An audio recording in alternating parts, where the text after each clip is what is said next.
یہ نماز فرض تھوڑی ہے، پڑھ لو تو ثواب مل جائے گا، نہیں پڑھو تو گناہ تھوڑی ہے۔ بھائی ہم اتنے نیک تو ہیں، اتنے پارسا تو ہے نہیں کہ ہم اگر ہمارے اعمال کا حساب لے لیا جائے تو اعمال کے بیس پر ہم جنت میں چلے جائیں۔ اللہ کے نبی نے خود کہا تھا کہ اگر اللہ کی رحمت شامل آل نہ ہو تو میں بھی جنت کے اندر نہیں جا سکتا، اور ہم اتنے نیک کہ ہمیں ثواب کی ضرورت نہیں، ہم اتنے نیک کہ ہمیں فضیلت کی ضرورت نہیں، ہم یہ چلاتے پھر رہے ہیں کہ فرض نہیں، کیا ضرورت ہے پڑھنے کی، فرض نماز پڑھ لو کافی، اس طریقے کے بھی لوگ مل جائیں گے۔ رات میں ہم اٹھ کر کے پڑھیں گے اکیلے میں، کوئی 10 منٹ میں 10 رکعت پڑھ لیں گے، یہاں قیام لمبا کیا جا رہا ہے یہ نہیں پڑھیں گے، کیوں؟ یہ فرض تھوڑی ہے، اکیلے میں پڑھ لیں گے فضیلت مل جائے گی۔ یہ صرف ہمارے ذہن کی خرافات ہے۔ ایک حدیث میں آتا ہے کہ اگر امام کے ساتھ ہم تراویح کی نماز پڑھ رہے ہیں، امام کے ساتھ میں ہم نے پوری تراویح کی نماز ادا کی ہے اور ساتھ میں فطر کی نماز بھی پڑھ لی، آج فطر بھی لوگ چھوڑ کر کے چلے جاتے ہیں، امام صاحب کے ساتھ نہیں پڑھیں گے، ہم اپنے طریقے سے پڑھیں گے، اپنی منمانی طریقے سے پڑھیں گے، یا پھر رات کو اٹھ کر کے پڑھیں گے، یہ بھی غلط ہے۔ اللہ کے نبی فرماتے ہیں امام کے ساتھ آپ نے تراویح کی نماز پڑھی، پھر اس کے بعد فطر کی نماز امام کے ساتھ پڑھی، اس کے بعد آپ جا کر کے گھر سو گئے تو پوری رات جاگنے کا ثواب۔ ہم گناہگار ہیں، ہم خطا کار ہیں، ہم سیاکار ہیں، پوری زندگی گناہ کرتے ہیں، پورے راتوں دن گناہ کرتے ہیں، اگر یہ فضیلت والے کام کر لیں گے تو کیا حرج ہے، کیا مصیبت ہے؟ یہ فضیلت والے کام کر کے اگر جنت کے مسئلے۔ آج تو لوگوں نے طرح طرح کے کھیل بھی نکال لیے، کہیں والی بال رات میں چل رہا ہے، رمضان کے مہینے میں سونا نہیں ہے، فجر کے بعد سو لیا جائے گا، ظہر میں اٹھا جائے گا، ظہر کے بعد پھر سو لیا جائے گا، عصر میں اٹھا جائے گا، عصر کے بعد پھر سو لیا جائے گا، مغرب میں اٹھا جائے گا، افطار کر لی جائے گی۔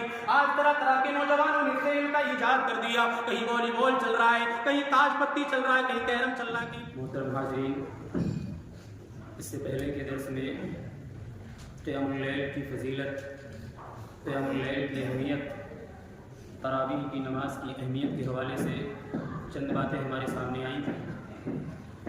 ہم نے یہ سنا تھا کہ تراویح کی نماز اتنی زیادہ اہم کیوں ہے۔ تراویح کی نماز اتنی زیادہ اہم اس اعتبار سے ہے کہ اس نماز کا حکم ہمارے اور آپ کے چہیتے آخری رسول احمد مصطفیٰ محمد مصطفیٰ جناب محمد رسول اللہ صلی اللہ علیہ وسلم کو بھی ملا تھا۔ یہ نماز اس لیے بھی زیادہ اہم ہے کیونکہ فرض نمازوں کے بعد سب سے افضل نماز اگر کوئی ہے تو وہ یہ تراویح کی نماز ہے۔ یہ نماز اس لیے زیادہ اہم ہے کیونکہ اللہ کے رسول صلی اللہ علیہ وسلم نے صحابہ کو اس نماز کے پڑھنے کی کئی مرتبہ تلقین کی اور بہت زیادہ آپ اس کے بارے میں نصیحت بھی کیا کرتے تھے۔ جیسا کہ ایک حدیث میں آتا ہے کہ اللہ کے رسول صلی اللہ علیہ وسلم ایک مرتبہ اپنی بیٹی حضرت فاطمہ رضی اللہ تعالی عنہ کے گھر پر گئے، وہاں حضرت علی رضی اللہ تعالی عنہ جو آپ کے داماد ہیں وہ بھی موجود تھے، اور حدیث میں صراحت کے ساتھ موجود ہے کہ اللہ کے رسول صلی اللہ علیہ وسلم رات کے وقت میں اپنی بیٹی کے گھر گئے تھے۔ اللہ کے نبی صلی اللہ علیہ وسلم وہاں رکے، وہاں ٹھہرے۔ اللہ کے نبی نے دیکھا یہ تو رات بھر سوتے رہتے ہیں، یہ دونوں تو رات بھر سوتے ہیں، قیام نہیں کرتے ہیں۔ فوراً اللہ کے رسول نے سوال کیا الا تصلیان، کیا تم رات میں نماز نہیں پڑھتے؟ کیا تم رات میں اٹھ کر کے تہجد کی نماز نہیں پڑھتے، قیام نہیں کرتے؟ تو اللہ کے رسول صلی اللہ علیہ وسلم کا اپنی بیٹی سے، اپنے داماد سے یہ سوال کرنا اس بات کی دلیل ہے کہ یہ نماز بہت زیادہ اہم ہے، ہم پڑھتے کیوں نہیں؟ یہ نماز اس لیے زیادہ اہم ہے کیونکہ اللہ کے رسول صلی اللہ علیہ وسلم صحابہ کو بہت مقامات پر ٹوکتے تھے اور اس کے پڑھنے کی تلقین کیا کرتے تھے۔ ہم نے یہ سنا تھا۔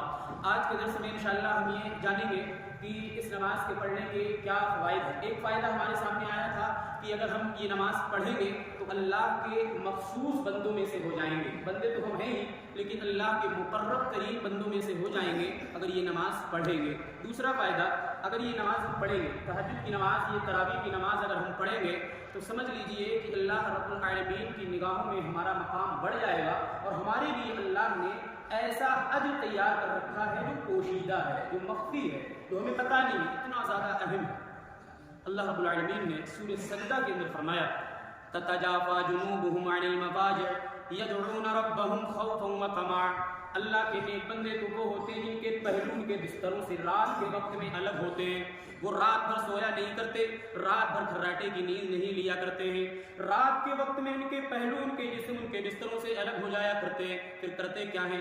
یدعون ربهم خوفا وطمعا، وہ رات میں اٹھ کر کے اللہ کو یاد کرتے ہیں، اپنے رب کو پکارتے ہیں ڈر سے، یعنی جہنم کا ڈر ان کے ذہن میں بیٹھا ہوا ہے، وطمعا، اور لالچ میں بھی پکارتے ہیں، ان کو جنت کا بھی لالچ ہے، جہنم سے بچنے کا بھی بڑی ڈر ہے، اس لیے وہ رات کو اٹھ کر کے اللہ کو پکارا کرتے ہیں. تتجافا جنوبهم عن المضاجع يدعون ربهم خوفا وطمعا. اللہ رب العالمین اپنے نیک بندوں کی صفات بیان کر رہا ہے کہ وہ رات میں اٹھ کر کے تہجد پڑھا کرتے ہیں، تراویح کی نماز پڑھا کرتے ہیں. وَيَنْفِقُونَ، اور اللہ رب العالمین نے انہیں جو مال دیا ہے، جو پیسہ دیا اس میں سے وہ خرچ بھی کرتے ہیں. اس کے بعد اللہ نے اجر کے طور پر بیان فرمایا کہ تمہیں کیا اجر ملنے والا ہے، کیا ثواب ملنے والا ہے. فَلَا تَعْلَمُ نَفْسٌ مَّا أُخْفِيَ لَهُم مِّن قُرَّةِ أَعْيُنٍ. تم میں سے کوئی بھی نفس یہ نہیں جانتا ہے کہ اللہ نے کل قیامت کے دن تمہاری آنکھوں کی ٹھنڈک کے لیے کیا کچھ چھپا کر کے رکھا ہے. یہ آنکھوں کی ٹھنڈک کے لیے کیا چھپایا ہے اللہ نے یہ نہیں بتایا. کیوں مل رہا ہے یہ بھی اللہ فرما رہا ہے. جزاء بما كانوا يكسبون. تم دنیا میں جو محنت کیا کرتے تھے، دنیا میں جو نیک اعمال کیا کرتے تھے، دنیا میں جو جنت حاصل کرنے کے لیے ایکٹیویٹیز کیا کرتے تھے، اس لیے تمہیں یہ نوازا جا رہا ہے. تو یہاں پتہ چلا کہ جو اللہ کے نیک بندے ہوتے ہیں وہ رات بھر نہیں سوتے. یہ عام دنوں کا معاملہ ہے، رمضان کا معاملہ اس سے ہٹ کر کے ہے. عام دنوں میں بھی اللہ کے نیک بندے پوری رات نہیں سوتے، نیند بھر کر کے نہیں سوتے، بلکہ اٹھتے ہیں اور اللہ کو یاد کرتے ہیں ڈرتے ہوئے اور لالچ میں. ایک مقام پر اللہ رب العالمین نے اسی طریقے سے بیان فرمایا کہ اللہ کے جو نیک بندے ہوتے ہیں وہ پوری رات نہیں سوتے بلکہ اٹھ کر کے تہجد پڑھتے ہیں. یہ فضیلت بیان کی جا رہی ہے. آج بہت سارے لوگوں کے ذہن میں سوال کیا آتا معلوم ہے؟ یہ نماز فرض تھوڑی ہے، پڑھ لو تو ثواب مل جائے گا، نہیں پڑھو تو گناہ تھوڑی ہے. بھائی ہم اتنے نیک تو ہے نہیں، اتنے پارسا تو ہے نہیں کہ ہم اگر ہمارے اعمال کا حساب لے لیا جائے تو اعمال کے بیس پر ہم جنت میں چلے جائیں. اللہ کے نبی نے خود کہا تھا کہ اگر اللہ کی رحمت شامل آل نہ ہو تو میں بھی جنت کے اندر نہیں جا سکتا. اور ہم اتنے نیک کہ ہمیں ثواب کی ضرورت نہیں، ہم اتنے نیک کہ ہمیں فضیلت کی ضرورت نہیں. ہم یہ چلاتے پھر رہے کہ فرض نہیں، کیا ضرورت ہے پڑھنے کی؟ فرض نماز پڑھ لو کافی ہے. یا پھر اس طریقے کے بھی لوگ مل جائیں گے، رات میں ہم اٹھ کر کے پڑھیں گے اکیلے میں، کوئی 10 منٹ میں 10 رکعت پڑھ لیں گے. یہاں قیام لمبا کیا جا رہا ہے یہ نہیں پڑھیں گے. کیوں؟ یہ فرض تھوڑی ہے، اکیلے میں پڑھ لیں گے فضیلت مل جائے گی.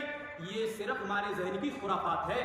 ایک حدیث میں آتا ہے کہ اگر امام کے ساتھ ہم تراویح کی نماز پڑھ رہے ہیں، امام کے ساتھ میں ہم نے پوری تراویح کی نماز ادا کی ہے اور ساتھ میں فطر کی نماز بھی پڑھ لی. آج فطر بھی لوگ چھوڑ کر کے چلے جاتے ہیں، امام صاحب کے ساتھ نہیں پڑھیں گے، ہم اپنے طریقے سے پڑھیں گے، اپنی منمانی طریقے سے پڑھیں گے، یا پھر رات میں اٹھ کر کے پڑھیں گے. یہ بھی غلط ہے. اللہ کے نبی فرماتے ہیں امام کے ساتھ آپ نے تراویح کی نماز پڑھی، پھر اس کے بعد فطر کی نماز امام کے ساتھ پڑھی، اس کے بعد آپ جا کر کے گھر سو گئے تو پوری رات جاگنے کا ثواب آپ کو ملے گا. گویا کہ ہمیں یہ حدیث معلوم نہیں اور اس ثواب کو حاصل نہیں کر رہے. لہٰذا الٹے سیدھے سوالات کرنے کے بجائے، الٹی سیدھی خرافات اپنے ذہن میں پیدا کرنے کے بجائے اس فضیلت کو حاصل کرنے کی کوشش ہر انسان کے ذہن میں ہونا چاہیے کہ ہم گناہ گار ہیں، ہم خطا کار ہیں، ہم سیاہ کار ہیں، پوری زندگی گناہ کرتے ہیں، پورے راتوں دن گناہ کرتے ہیں. اگر یہ فضیلت والے کام کر لیں گے تو کیا حرج ہے، کیا مصیبت ہے؟ یہ فضیلت والے کام کر کے اگر جنت کے مستحق بن جائیں گے، کیونکہ یہ فضیلت والا کام ہے اور جنت میں لے جانے والا کام ہے. اللہ رب العالمین نے فرمایا، سورہ الذاریات آپ اٹھا کر کے پڑھیں، فرمایا اللہ نے ان المتقین فی جنات وعیون. بے شک متقی لوگ کل قیامت کے دن جنتوں میں ہوں گے، بہشتوں میں ہوں گے، جن جنتوں کے نیچے نہریں بہ رہی ہوں گی، ان جنتوں میں ان کو جگہ دی جائے گی. فرمایا اللہ رب العالمین نے آخذین ما آتاہم ربہم انہم کانوا قبل ذلک محسنین. کل قیامت کے دن اللہ رب العالمین اجر کے طور پر انہیں کچھ نواز رہا ہوگا. آخذین ما آتاہم، یہ متقی اپنے ہاتھوں سے لے رہے ہوں گے، یہ متقی اللہ سے انعامات کو حاصل کر رہے ہوں گے. کیوں مل رہا ہوگا انہیں؟ فرمایا انہم کانوا قبل ذلک محسنین. یہ لوگ دنیا میں نیکیاں کیا کرتے تھے، اچھے کام کیا کرتے تھے. کون سے اچھے کام کرتے تھے؟ سب سے پہلے اللہ نے کیا ذکر کیا؟ فرمایا کانوا قلیلا من اللیل ما یہجعون. یہ لوگ راتوں کو کم سویا کرتے تھے، یہ لوگ راتوں کو جاگا کرتے تھے، شب بیداری کیا کرتے تھے. آج ہمارے طریقے سے شب بیداری نہیں کرتے. آج تو لوگوں نے طرح طرح کے کھیل بھی نکال لیے. کہیں والی بال رات میں چل رہا ہے، رمضان کے مہینے میں سونا نہیں ہے.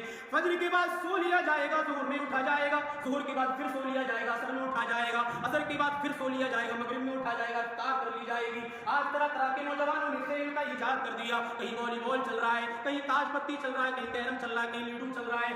راتوں کو سوئیں گے نہیں، راتوں کو جاگتے رہیں گے اور فجر کی سحری کھا کر کے فجر کی نماز پڑھیں گے یا نہیں پڑھیں گے، اس کے بعد سو جائیں گے. اس طریقے سے نہیں جاگتے تھے وہ اللہ کے نیک بندے.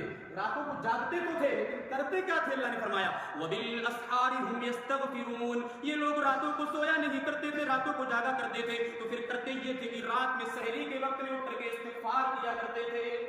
تو تھے اللہ کے نیک بندے، وہ جائیں گے جنت میں. ہم اور آپ راتوں کو جاگتے ہیں اور یہ کہتے ہیں کہ رات بھر جاگتے ہیں، رمضان میں تو سوتے ہی نہیں ہیں، ہمیں تو نیند ہی نہیں آتی، گولیاں کھانی پڑتی ہے. پھر بھائی اس طریقے سے بہانے بازی نہیں چلے گی.